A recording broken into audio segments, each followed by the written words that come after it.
Ah yes, the Nintendo Gamecube, the home console Nintendo says is their least successful. It was supposed to sell 50 million by the end of its run, and it only sold 22 million. Against the two other main consoles, it came dead last, with the Xbox selling 24 million and the PlayStation 2 selling 150 million and still going strong. However, while the other two consoles had many shared capabilities such as online play and the ability to play movies, the GameCube was unique. Its main trump card by far was its exclusives. There's only one rule for a game to be on this list. It has to be 100% exclusive to the GameCube. That means no other ports, whether it came before or after the GameCube version, and just because it has extra gameplay doesn't make it exclusive. However, if a future game has a little bit of the GameCube exclusive, then it still counts because only the tracks or levels aren't exclusive. The game still is. Number 10. Wario World is like no other game I've ever played before. What makes the game so great is that it follows Wario's basic nature. You beat stuff up and take its money. When playing it, you'll actually feel like you're Wario. It also has spot-on controls, and it's a thrill to see Wario do his awesome moves. One problem with the game, though, is that it recycles enemies a lot. Changing the way they look does not make them any different. Number 9. I'm gonna say this right now. Starfox 64 is the best Star Fox game. But does that mean Assault is bad? Hell no. Instead of focusing mostly on the R-Wing, Starfox Assault puts emphasis on the Landmaster and even on foot levels. It pretty much has everything that makes a game great. Good controls, fun gameplay, and a multiplayer that gets better every time you play it. Number 8. I'm not a huge fan of golf, so why do I like Toadstool Tour so much? The Mario gimmicks are rare. Maybe because of its easy to learn, almost impossible to master style. Yes, you can press A to charge your swing and then press A to release it, or you can risk being more complicated in order to get more distance. Mario Golf Toadstool Tour is probably the best Mario sports game where he's not in a cart. Number 7.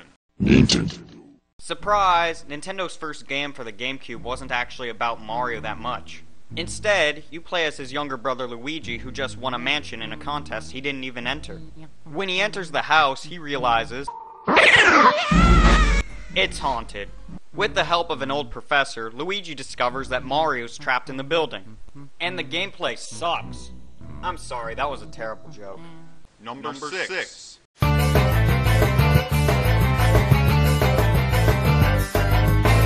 Mario Kart is the standard of arcade racing, and Double Dash is no exception. Two great ideas that need to come back are the character unique items and the ability to store items, both seen here with Luigi's Fireball. And, like every Mario Kart game, it has humorous moments. Number 5.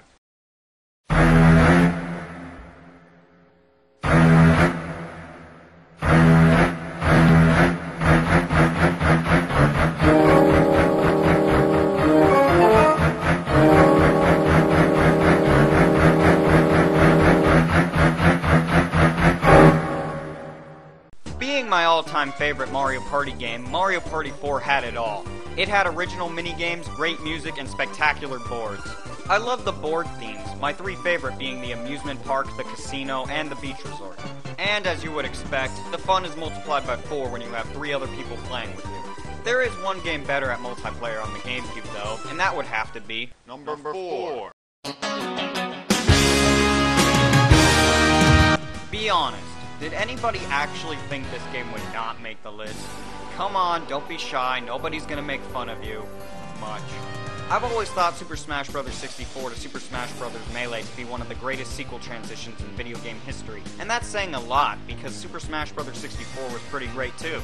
My theory as to why this happened was because Super Smash Bros. 64 was created on a limited budget, but the money that they got from Super Smash Bros. 64 was used on Melee. So what did we get? We got more characters, more depth with the characters because of side specials and charged smash attacks. We also got more stages, a bigger collection of music, and collectibles to obsess over. Truly mind-blowing. Number 3. The sailing. The sailing. I'm usually more patient than other people with things like this, but oh my gosh, the sailing. With that aside, The Legend of Zelda The Wind Waker is a worthy entry into the Legend of Zelda franchise. And the cartoon graphics can actually be taken seriously, unlike some other Zelda games. As you can tell by now, I love music in my video games, and this game's soundtrack was so great that I went onto eBay and bought it. Number 2. How do I put this delicately? Paper Mario the Thousand Year Door is amazing. It's an RPG that's different from any other. Well, except for the first Paper Mario. Instead of knights in shining armor, you got a fat Italian plumber.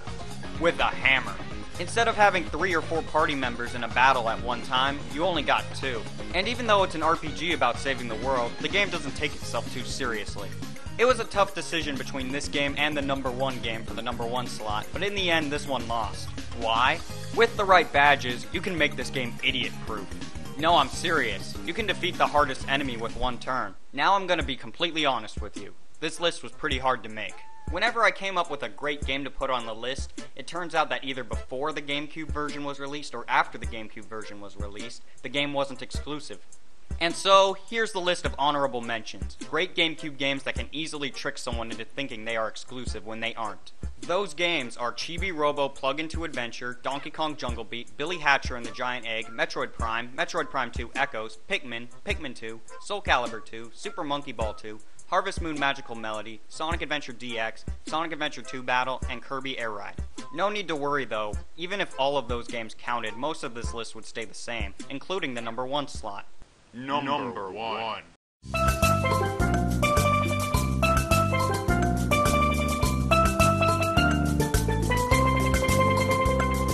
Super Mario Sunshine is pure fun. It has the works, great gameplay, controls, graphics, music, you name it. You again? Don't you ever give up? Mario! How dare you disturb my family vacation? Oh, right, the voice acting. My favorite parts are the secret levels, because they separate the players that use FLUDD as a convenience from the people that actually need him all the time. And I especially liked Shadow Mario, even though the concept of doppelgangers in video games is getting pretty old. And that about does it. Feel free to leave a comment or a video response telling me your top 10 favorite GameCube games.